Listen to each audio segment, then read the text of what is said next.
तर नमस्कार मित्रांनो, तुमचं पुन्हा एकदा आपल्या का नवीन व्हिडिओमध्ये सहर्षाने स्वागत आहे. कारण की मित्रांनो, व्हिडिओ बनवण्याचं कारणसुद्धा असं आहे की सगळ्यांना धक्कादायक बातमी आहे. अखंड महाराष्ट्राचा लाडका बकासूर याचे आतापर्यंत भरपूर मैदानामध्ये पराभव झाले.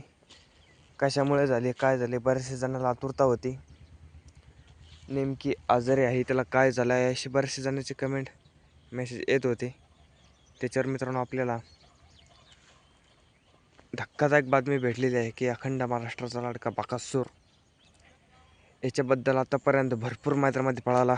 बऱ्याचशा मैदाना याच्या अगोदर कडनासुद्धा पळाला, पण आतापर्यंत कुठल्या बैलाला कमी नाही पळाला. पण आतापर्यंत जे जे मैदान झाले ते मैदानामध्ये कडन आला. प्रत्येक मैदानामध्ये गटाला हार होत होती, सेमीला हार होती. ती गट प्रत्येक मैदानात काढत होता पण सेमीला हार होत होती. त्याच्या मागचं आपल्याला कारण सापडलेलं आहे. कारण की मित्रांनो, पहिले तो जाईल त्या मैदानामध्ये कडनसुद्धा सेमी काढत होता, पण तो आजारी होता. बरेच दिवस आजारी बिमारपणात पळाला. पण मित्रांनो, त्याच्या मागचं कारणसुद्धा लवकर कोणाला कळलं नाही. पण मित्रांनो, त्याची काल ट्रीटमेंट करण्यात आली होती आणि ते ट्रीटमेंट केली मित्रांनो डॉक्टरने. मित्रांनो, ते ट्रीटमेंटमध्ये त्याच्या पोटामध्ये चेक केलं मित्रांनो, तार वगैरे आणि खिळा निघालेला आहे मित्रांनो. तो कसा गेला आणि कधी गेला आणि कुठं गेला मित्रांनो, एवढं तर मित्रांनो आपण सांगू शकत नाही. पण डॉक्टरने ट्रीटमेंट केली, त्याच्या पोटामध्ये खिळा निघालेला आहे. आणि आता बऱ्याचशा जणांना आतुरता होती की सुखरूप व्हावा मित्रांनो.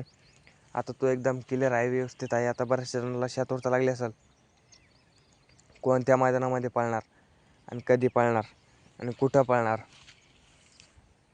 ते सुद्धा सांगणार आहे. आपला व्हिडिओ शेवटपर्यंत कंटिन्यू बघा. नवीन असेल तर आपल्या चॅनलला सबस्क्राईब करायला विसरू नका मित्रांनो. येते आपल्याला 20 का 22 का 23 तारखेच्या आत एक मोठं सिप्सचं मैदान बघायला मिळणार आहे. सिप्स आणि तसंच ट्रॅक्टर असे बरेचसे बक्षीस आहे. त्या बक्षिसाच्या मैदानामध्ये सुद्धा पळेल आपला बकासूर.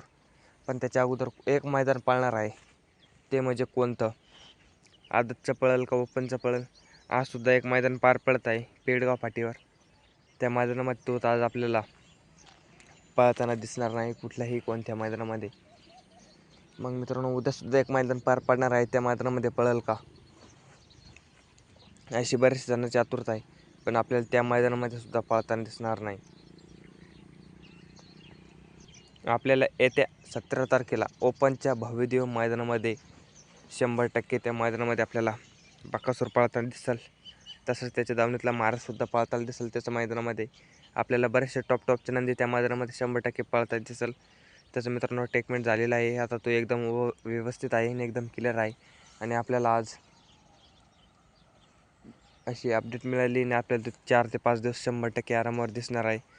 लवकरच एखाद्या ओपनच्या मैदानामध्ये पळताना दिसणार येणार आहे आणि तिथं कमबॅक करणार अशीच ईश्वरचरणी प्रार्थना करतो. आणि असेच नवनवीन व्हिडिओ पाहण्यासाठी आपल्या चॅनलला सबस्क्राईब करायला विसरू नका. धन्यवाद भावांनो, तुमच्यासाठी व्हिडिओ घेऊन येत असतो. आपल्या चॅनलला सबस्क्राईब करा.